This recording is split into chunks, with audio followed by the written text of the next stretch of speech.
जय हिंद दोस्तों। आज हम लोग इस वीडियो में क्लास 9th बायोलॉजी चैप्टर 1 कोशिका जीवन की आधारभूत इकाई तो इसके लघुत्तरीय प्रश्नों को सॉल्व करेंगे। तो यहाँ पे पहला नंबर प्रश्न है, निम्नलिखित में किन्हीं दो के प्रमुख कार्य बताएं। यहाँ पे जो दिया गया है इनमें से किसी का हमें दो का कार्य बताना है। पहला, गोल्जी उपकरण का कार्य लिखेंगे कि कोशिका का मुख्य श्वसन अंग है गोल्जी उपकरण, तथा यह पादप कोशिका विभाजन के समय कोशिका प्लेट बनने में सहायक है। और दूसरा, राजधानी का कार्य लिखेंगे कि यह जंतु कोशिकाओं में यह जल संतुलन का कार्य करती है और यह पादप कोशिकाओं में ये स्फीति तथा कठोरता प्रदान करती है। दूसरा नंबर प्रश्न है, किस प्रकार की कोशिका को प्रोकैरियोटिक कोशिका कहा जाता है। इसका उत्तर लिखेंगे कि जिस कोशिकाओं में झिल्ली युक्त अंगक नहीं होता है उसे प्रोकैरियोटिक कोशिका कहते हैं। अगला प्रश्न है, पादप कोशिकाओं और जंतु कोशिकाओं में मुख्य अंतर क्या है। इसका उत्तर लिखेंगे कि पादप कोशिकाओं में कोशिका भित्ति उपस्थित होती है यानी कि पाया जाता है, जबकि जंतु कोशिका में कोशिका भित्ति अनुपस्थित होती है यानी कि नहीं पाया जाता है। अगला प्रश्न है, यदि गोल्जी उपकरण न हो तो कोशिका पर इसका क्या प्रभाव पड़ेगा। इसका उत्तर लिखेंगे कि कोशिका को मुख्य श्रवण अंग है जो नहीं रहेगा और गोल्जी उपकरण नहीं रहेगा तो कोशिका का विभाजन नहीं होगा। अगला प्रश्न है, कोशिका के किस अंगक को बिजली घर कहते हैं और क्यों। इसका उत्तर लिखेंगे, माइटोकॉन्ड्रिया को बिजली का घर कहा जाता है क्योंकि इनमें उपस्थित कोशिकीय श्वसन के एंजाइम के चलते भोजन का संपूर्ण ऑक्सीकरण होता है। इसके फलस्वरूप जीव के लिए ढेर सारी अति आवश्यक ऊर्जा मुक्त होती है, इसीलिए माइटोकॉन्ड्रिया को कोशिकीय ऊर्जा गृह यानी कि बिजली घर कहा जाता है। अगला प्रश्न है, एंडोसाइटोसिस किसे कहते हैं। इसका उत्तर लिखेंगे कि कुछ एक कोशिकीय जंतुओं जैसे अमीबा में कोशिका झिल्ली का लचीलापन कोशिका को इस योग्य बनाता है कि अपने बाहरी वातावरण से ये भोजन तथा अन्य खाद्य पदार्थों का अधिग्रहण कर सकती है। कोशिका झिल्ली द्वारा संपन्न होने वाली इस क्रिया को एंडोसाइटोसिस कहते हैं। 7 नंबर प्रश्न है, लवक कितने प्रकार के होते हैं एवं इनके क्या कार्य है। इसका उत्तर लिखेंगे कि लवक 3 प्रकार के होते हैं। पहला ल्यूकोप्लास्ट, दूसरा क्रोमोप्लास्ट, तीसरा क्लोरोप्लास्ट।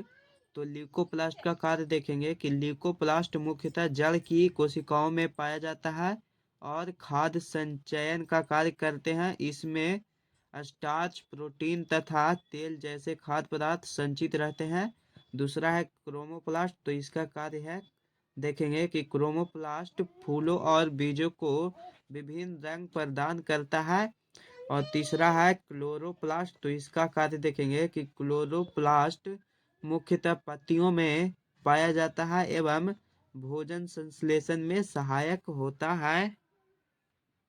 अगर आप लोगों को यह वीडियो अच्छा लग रहा होगा तो प्लीज़ चैनल को सब्सक्राइब कर दीजिएगा और अपने दोस्तों के पास शेयर कर दीजिएगा। 8 नंबर प्रश्न है, केंद्रक झिल्ली में पाए जाने वाले छिद्र का क्या कार्य है।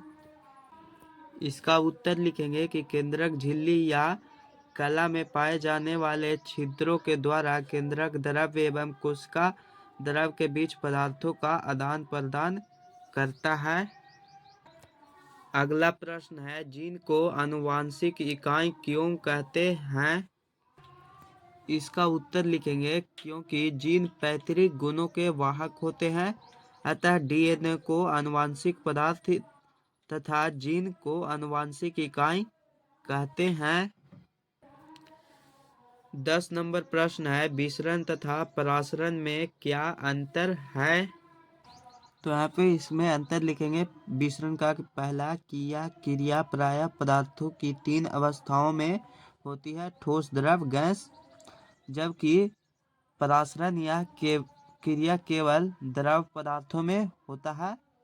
दूसरा अंतर लिखेंगे कि विसरण इसमें अर्ध पारगम्य झिल्ली का होना आवश्यक नहीं है, जबकि परासरण में इसमें 2 भिन्न सांद्रण घोलों के माध्यम अर्ध पारगम्य झिल्ली के होना आवश्यक है। तो आप लोग लिख लेंगे। अगला नंबर प्रश्न है, जीवों में पदार्थों के परिवहन की क्या आवश्यकता है? इसका उत्तर लिखेंगे कि सभी जीवों को जीवित रहने के लिए भोजन, जल और ऑक्सीजन की आवश्यकता होती है। उन्हें इन सभी पदार्थों को अपने शरीर के विभिन्न अंगों तक पहुंचाना होता है। साथ ही जंतुओं को उन अंगों में उत्पन्न अपशिष्ट पदार्थों का परिवहन उस स्थान तक करना होता है जहां से उन्हें बाहर निकाला जा सके। इसीलिए जीवों में पदार्थों के परिवहन की आवश्यकता होती है। अगला प्रश्न है, क्रोमोसोम तथा क्रोमैटिड में क्या अंतर है? क्रोमोसोम और क्रोमैटिड में अंतर लिखेंगे। पहला कि क्रोमोसोम महीन, लंबा तथा अत्यधिक कुंडलित धागे के स्वरूप दिखाई पड़ता है, जबकि क्रोमैटिड 2 समांतर कुंडलित धागों के समान रचना होती है।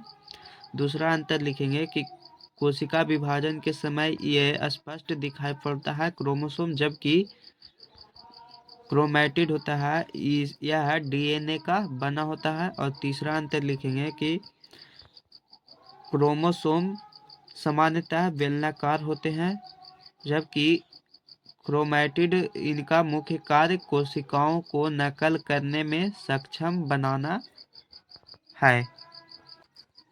अगला प्रश्न है, यूकैरियोटिक कोशिकाओं के मुख्य लक्षण क्या होते हैं? इसका उत्तर लिखेंगे कि यह विकसित कोशिका है, इसका आकार बड़ा होता है, यह सभी पादपों और जंतुओं में पाया जाता है, यह केंद्रिका में पाया जाता है, इनमें अनेक क्रोमोसोम पाए जाते हैं, यानी कि यूकैरियोटिक कोशिका में इतने सारे लक्षण होते हैं। तो आप लोग लिख लेंगे। 14 नंबर प्रश्न है, वायरसों में सजीवों का लक्षण क्यों नहीं पाया जाता है? इसका उत्तर लिखेंगे कि झिल्ली जीवों का एक आवश्यक हिस्सा होता है।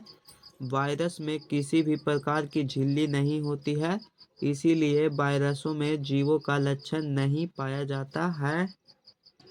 अभी तक आप लोग हमारे इस चैनल को सब्सक्राइब नहीं किए होंगे तो सब्सक्राइब कर लेंगे। 15 नंबर प्रश्न है, चिकनी अंतःप्रद्रव्य जालिका तथा खुरदरी अंतःप्रद्रव्य जालिका में मुख्य अंतर क्या है? पहला अंतर लिखेंगे कि चिकनी अंतःप्रद्रव्य जालिका की झिल्ली चिकनी होती है, जबकि खुरदरी अंतःप्रद्रव्य जालिका की बाहरी झिल्ली के ऊपर राइबोसोम पाए जाते हैं। और दूसरा अंतर लिखेंगे कि चिकनी अंतःप्रद्रव्य जालिका पर राइबोसोम नहीं होते हैं, ये लिपिडों को स्रावित करती है, जबकि खुरदरी अंतःप्रद्रव्य जालिका की सतह पर राइबोसोम होते हैं जो प्रोटीन संश्लेषण का कार्य करते हैं। अगर आप लोग इसके दीर्घ-उत्तरीय प्रश्नों का भी हल देखना चाहते हैं तो चैनल को सब्सक्राइब कर देंगे, मैं जल्दी वीडियो बनाकर अपलोड कर दूंगा।